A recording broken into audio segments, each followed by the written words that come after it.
बहुत सारे लोग यहाँ पर कमेंट सेक्शन में कमेंट कर रहे हैं कि आप इनको बुलाइए, उनको बुलाइए, जैसे कि for example Alakh Pandey sir को बुलाइए। अगर आप चाहते हैं कि वो यहाँ पर आए तो आप उनकी वीडियोस पे जाकर के कमेंट करिए, क्योंकि हमारे पास में उनकी कॉन्टैक्ट डिटेल्स नहीं है। अलक पांडे सर से मिलने का मेरा भी बड़ा मन है, क्योंकि स्टूडेंट्स इतनी ज्यादा उनकी रिस्पेक्ट करते हैं। तो अगर वो या वैसे कोई भी आप किसी को भी चाहते हैं कि वो यहाँ पर आए, तो आप जा करके उनके YouTube चैनल पे या उनके सोशल मीडिया अकाउंट्स पे आप कमेंट करिए। उनको बोलिए कि हमको ईमेल करें meet@sandeepmaheshwari.com पे। वो जैसे हमको ईमेल करेंगे, हमारी टीम उनको कांटेक्ट करेगी और वो यहां पर आएंगे। आज हमारे पास में गेस्ट आए हुए हैं, पीछे भी वो बैक स्टेज में है। वो काफी पॉपुलर मोटिवेशनल स्पीकर हैं। उनके 6 मिलियन से ज्यादा सब्सक्राइबर्स हैं YouTube पर। आई एम श्योर आपने उनकी वीडियो कहीं ना कहीं जरूर देखी होगी। Let's give an energetic and warm welcome to the one and only Himesh Madan. Hi, good. कैसे हैं? Hi. Hello everyone. Hello. मैं पहले बिलीव कर लो, this is happening in real life. 100%. एक चीज मैं हमेशा कह नहीं चाहता था कि जब भी आपसे मिलूंगा, क्योंकि कहीं ना कहीं पता था एक दिन जरूर मिलूंगा, पता नहीं था सीधा स्टेज पे ही मिलूंगा। सो आई ऑलवेज फील, एंड मैंने एक वीडियो में ये बोला भी था कि बहुत बार ना ये कहा जाता है कि देश का यूथ जो है वो डिस्ट्रैक्टेड है, या यूथ को सिर्फ एंटरटेनमेंट चाहिए, या सिर्फ वल्गर या कंटेंट देखना है, गाली देखनी है।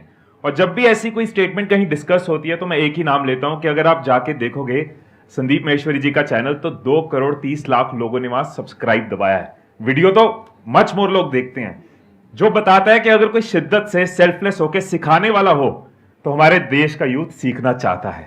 Right, exactly. एंड दूसरी बात जो मैं हमेशा आपसे कहना चाहता था वो ये है कि ये तो एक काउंटेड नंबर है ना, जो हम सब्सक्राइबर्स का नंबर या व्यूज का नंबर देखते हैं, ये काउंटेड है। लेकिन एक चीज जो कभी काउंट नहीं की जा सकती कि वो वीडियो कहां कहां जा रही है, कौन कौन देख रहे हैं, कितने लोग व्हाट्सएप फेसबुक पे देख रहे हैं, उसका तो एनालिटिक्स भी नहीं है हमारे पास।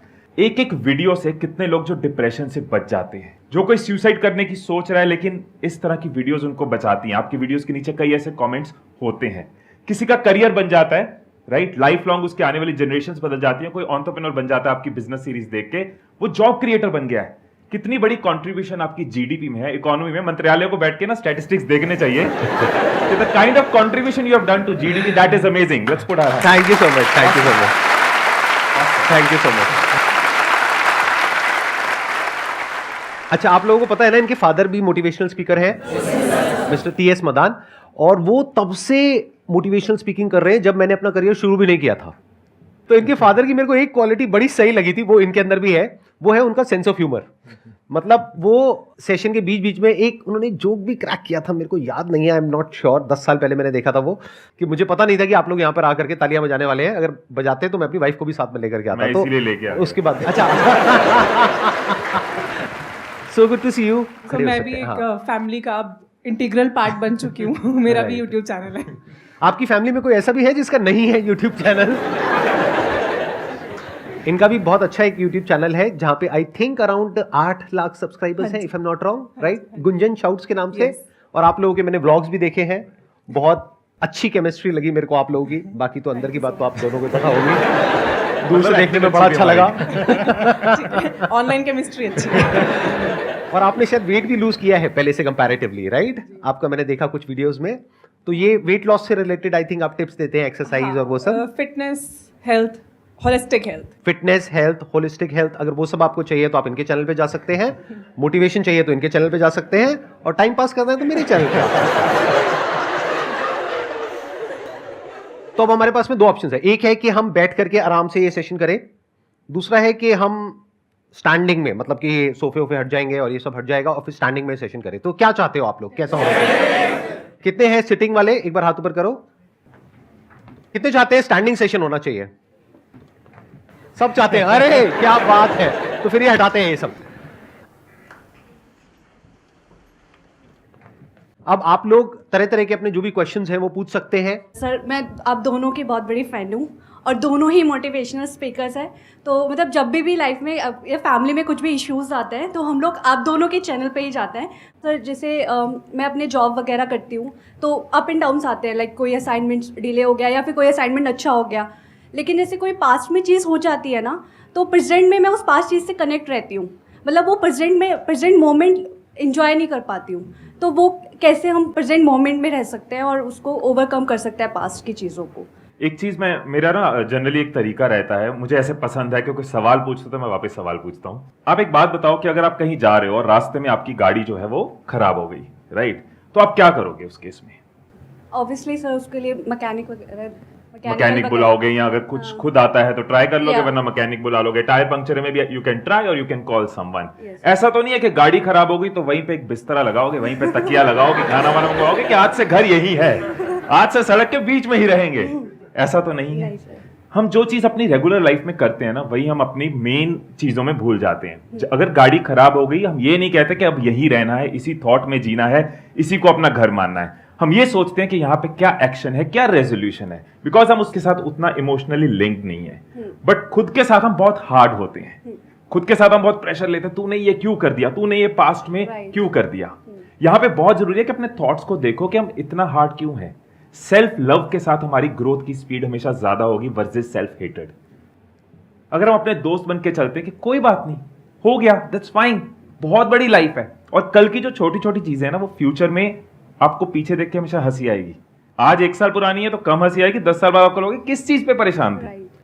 सो जहां गाड़ी खराब हुई है, हमने एक्शन लेना है और आगे चलना है। सिमिलरली लाइफ में पीछे की चीजों की वजह से रुकना नहीं है, we have to move forward.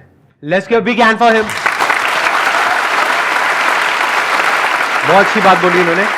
अब मैं भी यहां पे थोड़ा सा ऐड करता हूं। आपकी प्रॉब्लम यह है कि प्रेजेंट मोमेंट में रहना है। प्रेजेंट मोमेंट में आप नहीं रह सकते हो। आपको क्या चाहिए? फ्यूचर में एक गोल चाहिए। अगर वो नहीं होगा तो पास्ट आपको घेर लेगा। There must be something to look up to, कि सुबह जब आप उठते हो तो ऐसा नहीं हो सकता कि आप उठे और प्रेजेंट मोमेंट में बस अपनी ब्रेथ को देखते चले जा रहे हो और खुश हो रहे हो, वाह वाह वाह वाह, I am alive, I am alive, alive. नहीं, ऐसा नहीं होता है। तो आपको क्या चाहिए? जब सुबह उठे तो एक रीजन चाहिए उठने का और आज काम करने का। वो काम किसके अकॉर्डिंग होना चाहिए? फ्यूचर में जो आपका गोल है उसके अकॉर्डिंग। और उस गोल को भी आप ब्रेक डाउन कर सकते हैं छोटे छोटे पार्ट्स में। मे बी अगर 2 साल बाद का कोई गोल है, 5 साल बाद का कोई गोल है, तो उसको ब्रेक डाउन कर दो छोटे छोटे गोल्स में। मतलब कि अगले 1 महीने में क्या करना है, अगले 1 हफ्ते में क्या करना है, आज क्या करना है। तो जब आपको पता होगा ना आज क्या करना है, जैसे आज सुबह हमें यहां पर ये करना था, लेकिन ये नहीं पता था कि खड़े होकर के करना था, ये पता था कि बैठ करके करना था। इसका मतलब कुछ और तो नहीं निकल रहा ना।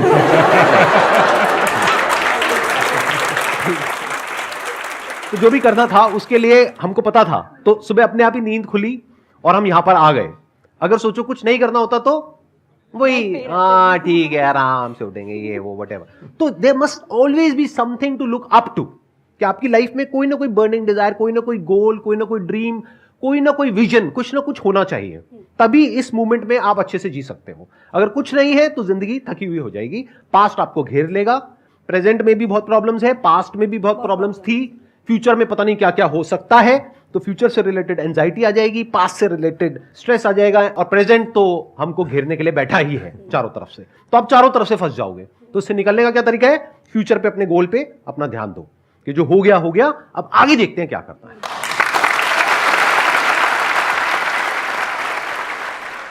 सर मैं आगे जाके अपना एक फूड स्टार्टअप स्टार्ट करना चाहता हूँ। मेरा ये विज़न है सर कि मैं एक स्टॉल से स्टार्ट करूँ और उस कंपनी को 5 करोड़ 10 करोड़ तक लेके जाऊँ। बट सर प्रॉब्लम ये आती है कि कहीं पर भी है ना, स्टेप बाय स्टेप प्रोसेस नहीं है, जिसको बोलते हैं ना अटेंशन टू डिटेल, मतलब कि पहले ये फिर ये फिर ये। तो सर उस पर स्टेप बाय स्टेप प्रोसेस है या नहीं है, इस चीज की वेट करने में किसका नुकसान हो रहा है? आपका नुकसान हो रहा है। हम वेट करते रहे कि पहले मुझे एक स्टेप बाय स्टेप प्रोसेस चाहिए। इसका मतलब पता क्या है? मैं अपने घर की पार्किंग में खड़ा हूं, गाड़ी के अंदर, पहले सारे सिग्नल ग्रीन हो जाए फिर मैं गाड़ी चलाऊंगा। वो नहीं होगा। आपको ट्रेनिंग लेते रहना है, सीखते रहना है, मेंटोर से सीखते रहना है, वीडियो से सीखते रहना है, लेकिन आपको एक्शन साथ साथ लेते रहना है, because biggest teacher is action. MBA चाय वाला यहाँ पे आए थे, उनकी वीडियो में ये चीज उन्होंने बहुत क्लियरली बताई थी कि पूरा रोड मैप नहीं था। उन्होंने फर्स्ट स्टेप देखा, फर्स्ट स्टेप लिया, अगला स्टेप मिलता गया। और मैक्सिमम वेंचर्स के साथ यही होता है। डे 1 पे किसी भी यूट्यूबर को नहीं पता था कि एक दिन यूट्यूब आएगा, वो तो कुछ और कर रहे थे। बट इंक्लाइन थे, कमिटेड थे, स्टेप लेते जा रहे थे, वो प्लेटफॉर्म को यूज करा जब वो प्लेटफॉर्म आया। तो जरूरी नहीं है कि आपके पास पूरा रास्ता क्लियर हो। आप पहला स्टेप अगर रेडी लगाना चाहते हो, पहला स्टेप अगर स्टॉल लगाना चाहते हो, पहला स्टेप किसी एग्जीबिशन में खड़े होना चाहते हो, वो करो, वहां से आपको मैक्सिमम क्लैरिटी मिलेगी। बाकी टीचिंग, लर्निंग, एजुकेशन तो नेवर एंडिंग प्रोसेस है। आप क्या करना चाहते हैं? फूड बिजनेस स्टार्ट करना है सर। फूड में क्या? Food is a very big के साथ स्टार्ट करना। चाइनीज कुजीन, तो इसका स्टेप बाय स्टेप प्रोसेस है तो सही। सबसे पहला स्टेप है, पहले आपको अच्छी चाइनीज कुजीन बनानी सीखनी है, या कोई ऐसा पर्सन चाहिए जिसको अच्छी चाइनीज कुजीन बनानी आती हो, क्योंकि जब टेस्ट अच्छा होगा तभी तो बिकेगा। आइडियली तो ये है कि आपको खुद को आना चाहिए, नहीं तो आप हमेशा किसी ना किसी पे डिपेंड हो जाओगे। पता लगा आपने किसी पे डिपेंड होकर के एक बड़ा सा कहीं पे स्टोर खोल दिया है, छोटा सा भी कहीं पे खोल दिया, 4 दिन बाद उस बंदे ने बोला मैं तो जा रहा हूं, अब क्या करोगे वहां पर बैठ करके? आपने तो सारा पैसा लगा दिया, फंस गए ना। जो आपका प्रोडक्ट है उसको बनाना सीख सकते हैं, मोस्ट इंपॉर्टेंट। एक बार वो आपको अच्छा बनाना आ गया, अपने घर में सबको आपने खिलाया और उन्होंने उल्टी नहीं करी, मतलब उन्होंने कहा कि अच्छा है, आप समझ गए, वो झेल गए, तो फिर आप आगे बढ़ सकते हैं धीरे धीरे। सर मेरे को आता है। क्या आपको बहुत अच्छा बनाना आता है या मीडियोकर या एवरेज? सर मैं असिस्टेंट हायर करूंगा, क्योंकि अगर मैं खुद किचन में चला गया तो मैं बिजनेस को ऑटोमेट नहीं कर पाऊंगा। देखो अब आप बहुत दूर की बातें सोच रहे हो और इतने बड़े बड़े भारी भारी वर्ड्स आपने सीख लिए हैं। ऑटोमेशन, डे 1 से ऑटोमेशन के बारे में मत सोचो मेरे भाई साहब, और डे 1 से इतनी बड़ी बातें मत करो, 5 करोड़ की, 10 करोड़ की। मेरा ये मानना है अभी आप सोचो सिर्फ महीने के 5,000 रुपए के बारे में। 5,000 जिस दिन कमा लिया ना, उस दिन 5,000 को 20,000 कैसे करना है ये सोचो, फिर 50,000 कैसे करना है ये सोचो, फिर 1 लाख कैसे करना है ये सोचो। अभी आप 5 करोड़ में फंसे रह गए ना, तो कभी 5,000 को टच नहीं कर पाओगे। वो 5 करोड़ हमेशा रहेगा लेकिन माइंड में रहेगा। I have heard about the book of secret, the secret. तो उसमें सर मेजरली फोकस था लॉ अट्रैक्शन। वो समझ में ही नहीं आया कि बैठे रहो और सोचते रहो, फोटो लगा लो, तो हाउ इट्स वर्क एक्चुअली। जो लॉ ऑफ अट्रैक्शन के अंदर अगर ये कॉन्सेप्ट है कि बैठे रहो और सोचते रहो, इससे मैं अग्री नहीं करता हूं। What work for me is not law of attraction. Attraction के अंदर जो वर्ड छुपा हुआ है एक्शन, मेरे लिए वो काम किया, अट्रैक्शन, राइट।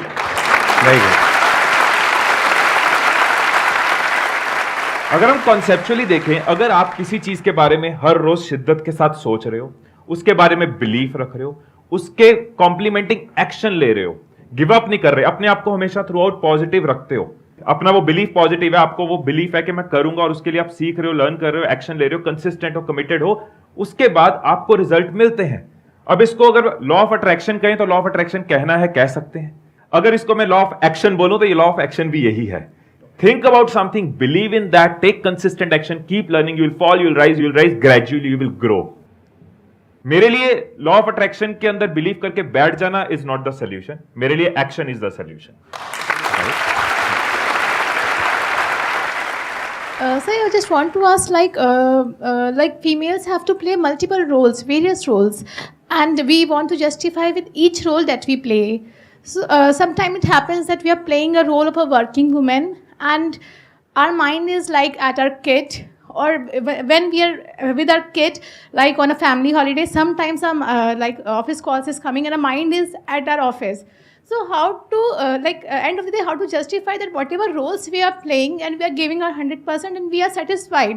पहली चीज, मतलब मुझे लगता है कि जस्टिफाई करने की जरूरत किसी भी फीमेल या किसी भी ह्यूमन को नहीं होनी चाहिए। हैविंग सेड दैट, फैक्ट है जो आप कह रहे हो, आयरनी बोलूंगा मैं उसको, कि फीमेल्स को स्पेशली एशिया में ये चीज और ज्यादा है कि बहुत ज्यादा जस्टिफाई करना पड़ता है। इस तरह का कल्चर, इस तरह की चीजें बना दी गई हैं। बट अगर किसी ने बना दी हैं, अगर चली चलाई आ रही हैं, या ऐसे कुछ स्टीरियोटाइप्स अगर बन गए हैं, तो डज नॉट मीन कि हमें हमेशा जस्टिफाई करते रहना है। पहली चीज, आपको सिर्फ खुद को जस्टिफाई करना है, किसी और को जस्टिफाई नहीं करना। You should be content, you should be happy, you should be satisfied, वो ज्यादा जरूरी है। दूसरों के सेटिस्फेक्शन मीटर्स के साथ अगर चलना शुरू कर दिया तो वो कभी खत्म नहीं होंगे। एक ऐसी रेस है जिसमें हम भागते रहेंगे और शायद वो रेस कभी खत्म नहीं होगी। तो जो रेस ने कभी खत्म नहीं होना, उसमें भागना क्यों है? कि satisfying everyone in the world, that is something जो रेस कभी खत्म नहीं होगी। आपका जो क्वेश्चन है उसका आंसर ये ज्यादा अच्छे से दे पाएंगी अगर आपको कोई दिक्कत ना हो यहाँ पे स्टेज पे आने में। तो एक बार माइक दीजिए इनको, बिकॉज शायद हम लोग नहीं समझ सकते कि आप किस स्टैंड पॉइंट से क्या पूछ रहे हैं, वो ये ज्यादा अच्छे से आपको बता पाएंगे। प्लीज आइए, आप यहाँ पे आइए। सबसे पहले तो thank you for calling me on stage, because मैं ऑनेस्टली इसका आंसर ना मेरे वहाँ पे मन में चल रहा था। सबसे पहले मुझे लगता है कि शायद ये ना फीमेल प्रॉब्लम नहीं है, ये एक ह्यूमन या फिर एक क्योंकि आप सब कुछ कर रहे हो, आप अपनी जॉब भी कर रहे हो, आपकी पर्सनल लाइफ भी है और इतनी सारे रोल्स आप प्ले कर रहे हो, तो ये हर एक इंडिविजुअल की प्रॉब्लम है जो लाइफ में कुछ भी कर रहा है। मुझे लगता है कि लिव इन द मोमेंट, आप जहाँ पर हो, जब अपने बच्चों के साथ हो तो आप सिर्फ उस पर फोकस करो, उनको 100% टाइम दो, और जब आप अपनी जॉब में हो उसको 100% टाइम दो। एट द सेम टाइम जब आप वेकेशन पे हो, इन्जॉय कर रहे हो, हमारा वहाँ पे पर्पस है रेजुविनेट करना खुद को, तो आप इन्जॉय करो। जब आप उस मोमेंट को 100% इन्जॉय करोगे ना, तो नेक्स्ट टाइम आप जब आप अपनी फैमिली के साथ हो या जॉब में हो, तो ऑटोमेटिकली आप वहाँ पर भी अपना 100% दे पाओगे। बहुत बढ़िया, बिल्कुल। I hope that answers your question. Yes, sir. हाँ, please have a Very seat, much. बैठिए। Thank you so much. Thank you so much for coming. Yeah, thank you. So it's a privilege to be here.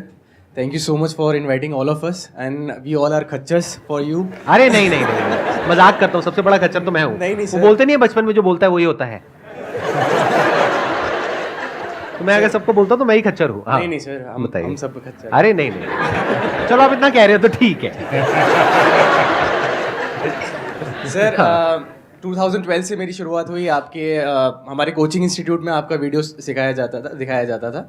उसके बाद से sir मेरे को मतलब channelise करना thoughts को वो आने लगा। एंड आज मेरा क्वेश्चन ये है कि सर मैं एक टॉपिक है कैपेबिलिटी, उस पर बात करना चाहता हूँ कि हम लोग कैपेबल कैसे बने। अगर हम कैपेबिलिटी की बात करें तो मेरे लिए जो बहुत काम किया वो मैं जरूर अपने एक्सपीरियंस से शेयर कर सकता हूँ। फॉर एग्जाम्पल पब्लिक स्पीकिंग की कैपेबिलिटी बिल्ड करनी है, या फिर कोई डर है जिसको खत्म करना है। जनरली कैपेबिलिटी बिल्ड करने के पीछे कोई ना कोई फियर है जिसको हमें ओवरकम करना है। तो एक मेथड मैंने पढ़ा था बहुत साल पहले, और अपनी लाइफ में मैंने कई फियर्स को खत्म करने के लिए यूज किया है। वो मेथड बहुत सारे साइकोलॉजिस्ट यूज करते हैं। That is called exposure treatment. जिस चीज के साथ हम खुद को एक्सपोज करते जाते हैं, एक्सपोज करने पे क्या मिलेगा? एक्सपोज से सिमिलर चीज एक्सपीरियंस मिलेगा। Experience comes from exposures. जितना हम एक्सपोज करते जाएंगे उतना हमारा एक्सपीरियंस ऐड होता जाता है, हमारी कैपेबिलिटी बिल्ड होती जाती है, फियर खत्म होता जाता है। फॉर एग्जाम्पल मैं स्टेज पे कॉन्फिडेंटली बोल सकता हूं, मुझे ऑडियंस का फियर नहीं है, लेकिन जिन चीजों में मैं एक्सपोज नहीं हूं उनका तो पूरा फियर है। कोई भी इंसान ऐसा तो नहीं हो सकता किसी चीज का फियर नहीं है। अब मुझे बोलो पैराशूट लेके लैंडिंग करनी है तो मैं भी ये कहूंगा लैंड करा दे भाई, लैंड करा दे, राइट? क्योंकि मुझे एक्सपीरियंस नहीं है। लेकिन जो पैराग्लाइडिंग करता है, जो रोज करता है, जिसने थोड़े थोड़े से शुरुआत करी और आज बड़ी बड़ी ग्लाइड्स कर लेता है, उसको उस चीज का डर नहीं है क्योंकि उसने उसको खुद के साथ वहां एक्सपोज किया है। तो हम जनरली कहते हैं ये हमारी कंफर्ट जोन है, यहां पहुंचना है। मुझे लगता है इसकी जगह कंफर्ट जोन को एक्सपैंड करें, वो चीज ऑटोमेटिकली हो जाएगी। और एक्सपैंड करने के लिए छोटे छोटे एक्सपोजर्स चाहिए। It's like you want to learn swimming, what would you do? आप ऐसा तो है नहीं घर में बैठ के सारा करिकुलम पढ़ लोगे। पहले दिन आपको पानी के सिर्फ पास रखा जाएगा अगर आपको वाटर फोबिया है, अगले दिन बोला जाएगा पानी में सिर्फ टांगे डालो, अगले दिन और बॉडी डालो, अगले दिन शैलो साइड रहो, ग्रेजुअली डीप साइड जाओ, फिर स्विमिंग स्टार्ट होगी। It's little little exposure. So जिस भी चीज में आप कैपेबिलिटी बिल्ड करना चाहते हो, what is the first little small exposure जो आप अपने आप को दे सकते हो? कैपेबिलिटी की एक तो कोई डेफिनेशन नहीं है कि जब आप कह रहे हो कोई इंसान कैपेबल है तो मतलब क्या? जैसे कोई क्रिकेट खेलना अभी शुरू हुआ है वो भी कैपेबल है, और जो वर्ल्ड का बेस्ट क्रिकेटर है वो भी कैपेबल है। तो इसके 4 स्टेप्स हैं। पहला है नॉलेज, फिर है स्किल, फिर है एक्सपीरियंस, फिर है लर्निंग। अगर आपको इन्फिनिट तक जाना है तो तब ये चौथे स्टेप तक जाना है। लोग इन 3 में अटक के रह जाते हैं। वो क्या है? नॉलेज, स्किल और एक्सपीरियंस। कोई भी काम आपको करना है जिसमें आपको कैपेबल होना है तो उसके लिए पहले आपको नॉलेज चाहिए। बुक से, यहां से, वहां से, स्कूल से, कॉलेज से नॉलेज मिल गई। अब स्किल चाहिए उस काम को करने के लिए, फिर प्रैक्टिस चाहिए जिसको एक्सपीरियंस बोलते हैं। यहां तक तो लोग पहुंच जाते हैं। इसके बाद चौथे स्टेप पे बहुत कम लोग पहुंच पाते हैं। वो है कि जब उस काम को किया तो खुद को क्रिटिकली देखा कि मैंने क्या सही किया, क्या गलत किया। और अगर कोई हमारी तारीफ कर रहा है, कोई बुराई कर रहा है, तो उसको भी ऑब्जेक्टिवली देखा और समझा, पैटर्न्स को समझा, पैटर्न्स को तोड़ा। नहीं तो एक पैटर्न में घूम जाओगे, और जैसे ही आप उस पैटर्न में घूम जाओगे तो आप स्टक हो जाओगे। अब आपकी ग्रोथ रुक जाएगी। फॉर एग्जाम्पल मैं ये सेशंस कर रहा हूं, अगर मैं यहां पर कोई पैटर्न बना दूं, यानी कि जो आप मेरे से एक्सपेक्ट कर रहे हो वही मैं करने लग जाऊंगा, बस अपनी नॉलेज को बढ़ाया, स्किल को बढ़ाया, एक्सपीरियंस को बढ़ाया, लेकिन आप कहोगे अच्छा मैं उसी तरह से बोल रहा हूं जिस तरह से मैं 50 साल पहले बोल रहा था, तो मैं सीख नहीं रहा। बट अगर मैं सीख रहा हूं तो मेरे हर सेशन में आप कुछ अलग देखोगे। तो ये वो चौथी क्वालिटी है जिस पे आपको जोर देना है। पैटर्न्स को ब्रेक करना है। पैटर्न्स को ब्रेक करने के लिए सीखना पड़ेगा, देखना पड़ेगा, ऑब्जर्व करना पड़ेगा, पूरी तरह से समझना पड़ेगा कि एग्जैक्टली क्या हो रहा है, बाहर क्या हो रहा है, अंदर क्या हो रहा है। कि बाहर अगर ऑडियंस है जिससे मैं इंटरेक्ट कर रहा हूं तो ऑडियंस का क्या रिएक्शन है, कि अगर मैं कुछ बोल रहा हूं तो आप लोगों का क्या रिएक्शन है। अगर आप अभी हिल रहे हो तो इसका मतलब अभी तक मैंने आपकी अटेंशन को पूरी तरह से ग्रैब नहीं किया है। लेकिन अगर आप स्टिल हो गए हो हो गए ना? तो ग्रैब कर लिया है, समझ गए बीच में कब पॉजेस देने हैं, कब तेज बोलना है, कब धीरे बोलना है, बहुत सारी चीजें होती है इसमें। तो इसको कहां तक इंप्रूव मैं कर सकता हूं, अपनी जो स्पीकिंग एबिलिटीज है उसकी कोई लिमिट नहीं है। तो वो मैं अब कैसे कर सकता हूं? हो सकता है किसी बुक में मुझे जवाब ना मिले, यानी नॉलेज में उसका आंसर नहीं है। स्किल किससे सीखूं? एक्सपीरियंस, एक्सपीरियंस से क्या होता है? एक्सपीरियंस से तो एक पैटर्न बन जाता है। जैसे आपको अपने घर से ऑफिस जाने का एक्सपीरियंस है एक रास्ते से, तो अगर आप कुछ और भी सोचते रहोगे तो वहां पहुंच जाओगे। तो एक्सपीरियंस से क्या होता है? तो अब मुझे क्या करना पड़ेगा? देखना पड़ेगा कि कहां पे क्या पैटर्न्स बन रहे हैं, उसको ब्रेक करना पड़ेगा। देखना पड़ेगा अच्छा इसको नेक्स्ट लेवल पे कैसे लेकर के जाऊं, क्या अलग करूं। अलग करने में रिस्क होता है, तो रिस्क लेना पड़ेगा। Because the moment you try something different, तो लोग उल्टा बोलने लग जाते हैं। जब मैंने सीरीज शुरू करी थी तो वहां पे आप जाकर के देखो, बहुत लोगों ने कमेंट किया था, अरे क्या कर रहे हैं। मुझे पता है कि मैं क्या कर रहा हूं, उनको नहीं पता है। अगर पहले से मैंने क्वेश्चंस प्लान कर लिए और पहले से हम लोग मिल गए और यहां पर आकर के कुछ कर रहे हैं, तो उसमें ज्यादा मजा आएगा या अभी मजा आ रहा है? अभी मजा आ रहा है, यस और नो? क्यों आ पा रहा है वो मजा? क्योंकि ना मुझे पता है कि यहां पर क्या होने वाला है, ना इनको पता है अगले मोमेंट में क्या होने वाला है, ना आपको पता है, कुछ भी हो सकता है। ये जो थ्रिल है ये एक तरह की राइड है। तो I am creating an experience like no other on this planet.